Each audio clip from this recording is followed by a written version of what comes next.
आगे की तरफ चलते हैं बेटा। यहाँ से मैंने इसको सॉल्व किया, ये मेरे पास निकला 2n² कोस अल्फ़ा प्लस के cos theta minus sine square theta को क्या लिख सकता हूँ 1 minus cos square theta is equal to 0। अंदर गुणा कर लो बेटा इसका आप, ये निकलेगा 2n² cos alpha plus 2n² cos theta minus के 1 और minus minus plus cos square theta is equal to 0। ये कोस स्क्वायर थीटा के अंदर क्वाड्रेटिक इक्वेशन है, ध्यान से देखना है आपको। मैंने इसको रिसेट किया, कोस स्क्वायर थीटा तो ये निकला प्लस के 2n² कोस थीटा निकल गया, ओके। और माइनस के साथ कितना निकला 1 माइनस 2n² और ये कितना है cos alpha is equal to कितना 0 निकल गया ना। एक बार फिर लिख रहा हूँ मैं इसको, this is the quadratic equation, okay. ये मेरे पास यहाँ से क्या निकल कर के आई बेटा, एक क्वाड्रेटिक इक्वेशन निकल कर के आई, आपके सामने है। ये निकला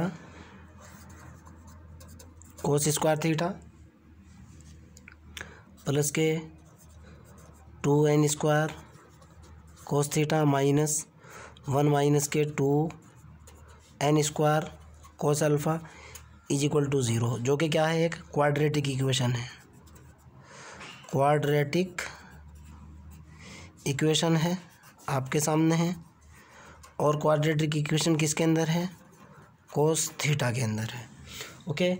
मैं इसके ऊपर डायरेक्ट फार्मूला लगाऊंगा, आपको भी पता है क्वाड्रेटिक इक्वेशन के लिए फार्मूला होता है ax² plus bx plus c बराबर 0 के लिए फार्मूला होता है बेटा x बराबर minus b plus minus under the root b² minus 4ac upon 2 into a formula होता है।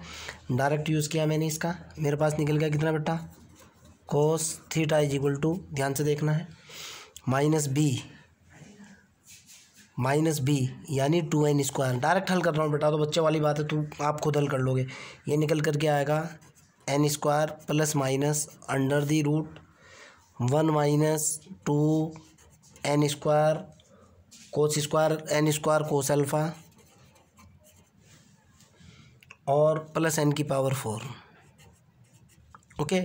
बच्चों वाली बात है, इतना सा खुद हल कर लोगे। यहाँ से क्वाड्रेटिक इक्वेशन है, इसको x मान लो, ये रिजल्ट निकल करके आएगा आपके पास, ओके। अब ध्यान से सुनना, चूँकि थीटा इज इक्वल टू कितना है मेरे पास अल्फ़ा है, तो जाहिर सी बात है d theta is equal to कितना होगा बेटा d theta over d t is equal to मेरे पास 0 होगा, ओके। तो देन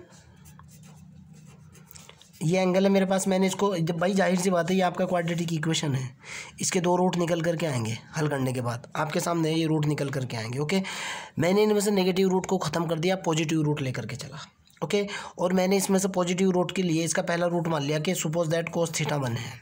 इसके 2 रूट है, minus n plus 1 minus 4n² कोस अल्फ़ा प्लस n की पावर 4, दूसरे वाला है माइनस n² माइनस n और फिर 1 minus 2n² cos alpha plus n की पावर 4, 2 वैल्यू है ना।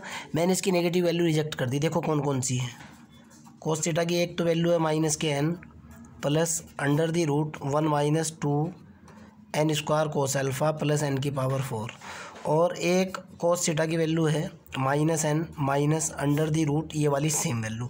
मैंने इसको रिजेक्ट कर दिया, ओके। क्योंकि नेगेटिव नहीं हो सकता इस केस में, रियल वेलोसिटी है, ये वैल्यू नेगेटिव इज रिजेक्ट। मैंने पॉजिटिव ली और इसकी जगह जो है ये अलग अलग वैल्यू है बेटा, ओके। मैंने कोस थीटा की जगह थीटा 1 ले सकता हूँ, तो कोस थीटा 1 की वैल्यू मेरे पास कितनी निकल जाएगी, कोस थीटा 1 की जो वैल्यू मेरे पास निकल करके आएगी बेटा, वो निकल करके आएगी minus n² plus under the root 1 minus के 2n² cos alpha plus n की पावर 4। मैं आपको बता चुका रिजेक्शन रीज़न, ठीक है ना। नेगेटिव साइन को जो है, ओके, नेगेटिव साइन का दूसरा ये भी रीज़न है क्योंकि आपको एक्चुअल एंगल दे रखा है क्वेश्चन के अंदर। एक बड़ा रीज़न ये भी है, विद एक्चुअल एंगल और एक्चुअल एंगल जो होता है वो पॉजिटिव एंगल होता है। यहाँ भी क्वेश्चन के अंदर साफ साफ लिखा हुआ है।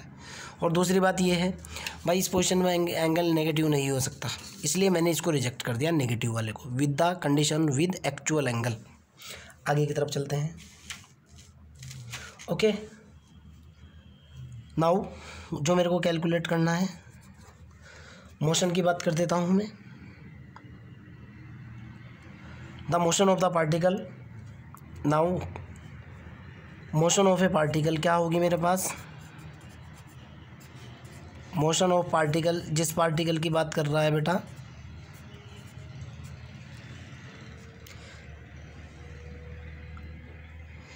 इज कॉन्फाइंड होगी किस किस के बीच में बेटा, theta is equal to alpha से लेकर theta is equal to theta 1 के बीच में। ओके, यानी आपकी जो वेलोसिटी होगी theta is equal to alpha से theta is equal to theta 1।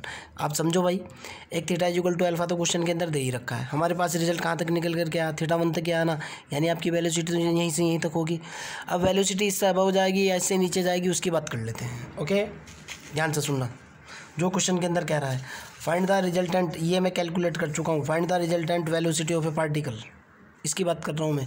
अब इससे ऊपर जाएगी या इससे नीचे जाएगी इसकी बात करते हैं। ओके, ध्यान से देखना बेटा, द मोशन ऑफ पार्टिकल, सीधा लिख रहा हूँ मैं, the motion of particle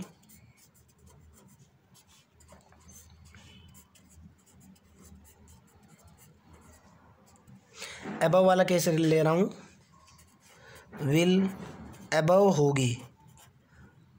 above कब होगी बेटा, अबव तब होगी अगर कोस थीटा 1 लेस देन हो जाए कोस अल्फा से। ओके, ये मेरी पहली कंडीशन होगी। देखो बेटा, ये वेलोसिटी जो है ना, यहाँ से ये जो पार्टिकल की वेलोसिटी है अबव की तरफ जाएगी, इसके अलावा कोई और दूसरा केस नहीं निकलता है, और डिटेल में मैं आपको अभी बताने वाला हूँ। अगर सिचुएशन मेरी क्या हो जाए, cos theta 1 less than cos alpha. Okay, यानी कोस ख़त्म हो जाए, थीटा जो है ना वो अल्फा से कम हो। आप देखो बेटा, अगर ये वैल्यू जो है ना, ये देखो, आप इस एंगल को देखो बेटा, आप ये वाला जो है ना, ये वाला एंगल इसी से थीटा एसोसिएटेड है, थीटा इसी से जुड़ा हुआ है, सॉरी अल्फा इसी से जुड़ा हुआ है, और थीटा 1 भी इसी एंगल से जुड़ा हुआ है। बाई चांस अगर ये जो है ना, ये एंगल थोड़ा सा कम हो जाएगा ना, तो ये पार्टिकल ज़्यादा एबव तक जा सकता है। ओके, चलो क्लियर है ना, चलते हैं भाई। तो यहाँ से मेरे पास कोस थीटा 1 की वैल्यू डालो आप, देखो कितनी होगी।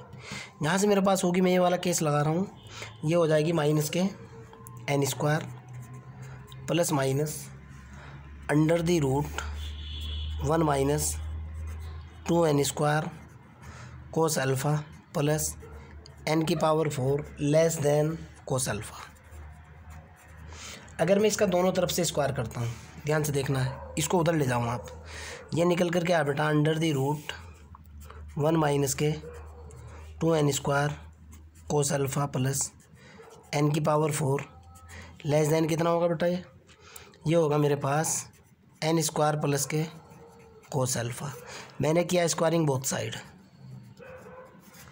स्क्वायरिंग किया मैंने क्या, बोथ साइड। जैसे ही मैं दोनों तरफ का स्क्वायर करता हूँ